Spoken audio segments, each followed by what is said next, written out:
For Russian President Vladimir Putin is confirming the Russian ambassador met with people from Trump's campaign during the election to discuss bilateral relations. But this is very important. Get this. The Clinton campaign also had meetings with the Russian ambassador during the election. What do you know? If you look at some people connected with Hillary Clinton during her campaign, you would probably see that he had lots of meetings of that kind. But there were no meetings about electoral process. All right. So why no reporting on that? Why no outrage about Clinton's team meeting with the Russians? You know, the left went crazy when they found out former National Security Advisor Mike Flynn and Attorney General Jeff Sessions met with Russian officials. Kind of feels like a double standard here, but I guess that's what the media is all about. Joining me right now, American Majority CEO Ned Ryan and political analyst and Fox News contributor Leslie Marshall. Good to see you guys. Ned, I guess we're learning that these kinds of high-level meetings, they happen. They happen on both sides.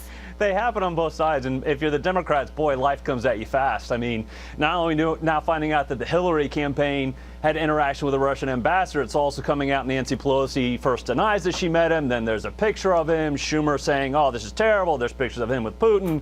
You got Claire McCaskill saying, I've never met with the Russian ambassador. You go back and look at some of her tweets from 2013, all of a sudden she has met with him.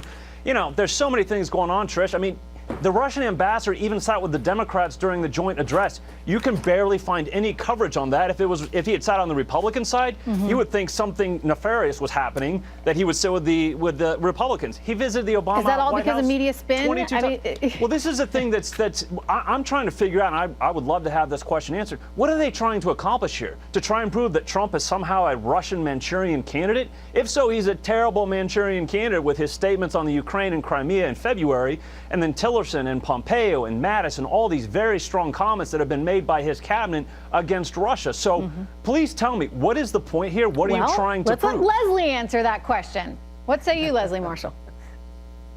Well, first of all, I didn't hear specific dates and times of who was met. He said, you know, they probably met if you were to look at it. So we do need to dig deeper. One, two, Hillary Clinton isn't president. And if she was, there certainly would be outrage. And Ned, you know it. And then thirdly, answering your question, you know, what the concern is that we know that Russia hacked into and tampered with our electoral process. Our concern is not just for our nation and other free democratic nations. Okay, that's a big statement. But can I jump in just for a moment here, guys? This is no, but it's a big statement when you say that they hacked into our electoral process. Are you talking about hacking into John Podesta, the campaign manager for Hillary Clinton's email, or are you talking about hacking into Diebold voting machines, Leslie? Because there's a distinction here. First of all, only what is proven. And what is proven is that they hacked the Democratic side of things. Hillary Clinton lost, and it was very clear that Julian Assange and some other people did not want Hillary Clinton to be president. And so therefore people say,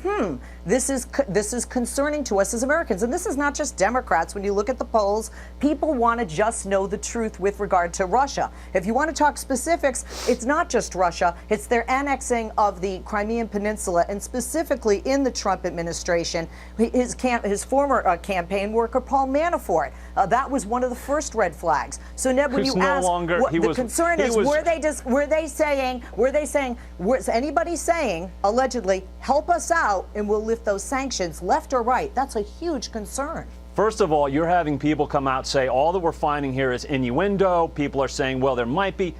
People have come back and said there is no proof, and there hasn't been any proof, and quite frankly, there will be no proof. This is all smoke with no flame.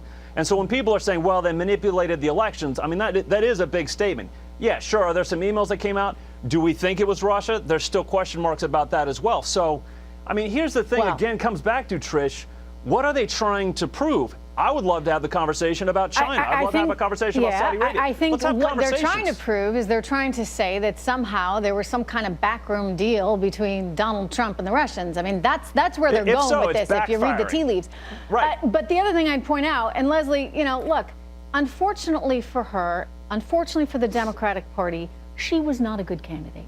She did not know how to campaign. She did not know how to relate to your average American. She had no empathy for people who were losing their jobs because of these structural transitions in our workforce. And she never bothered to go to the Rust Belt to go campaign. Now, that wasn't the Russians holding her back. Those were her own decisions, and she was advised to do so even by her own husband. She didn't follow anyone's advice. So as much as people want to say, oh, it was the Russians, the Russians, the Russians, I don't know how the Russians prohibited her from doing the necessary campaigning that you need to win an election.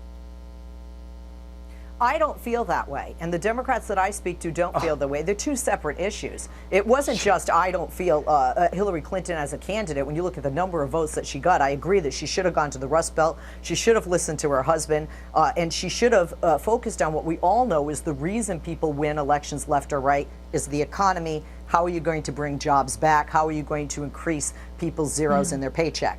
Right. But with regard to the party, it was extremely divided. And you had the Bernie or bust people that stayed home or voted for Jill Stein or Gary Johnson. So I think it was not just the messenger, I think it was the messaging, and I think it was the lack of unity among people of the mindset, even if they didn't want to call themselves Democrats, and a lot of bitterness. You know, there wasn't a whole lot of Leslie, unity she was a amongst the terrible Republicans candidate. either, right? She was a terrible candidate. Unfortunately for her, yeah, she was. A terrible and the campaign. Democrats will need to learn their lesson and start looking right now for somebody good, because they're going to need somebody very good to go up against this president. Ned and Leslie, thank you so much. It's good to see you guys. Oh my Thanks, goodness, Trish. have you guys been following?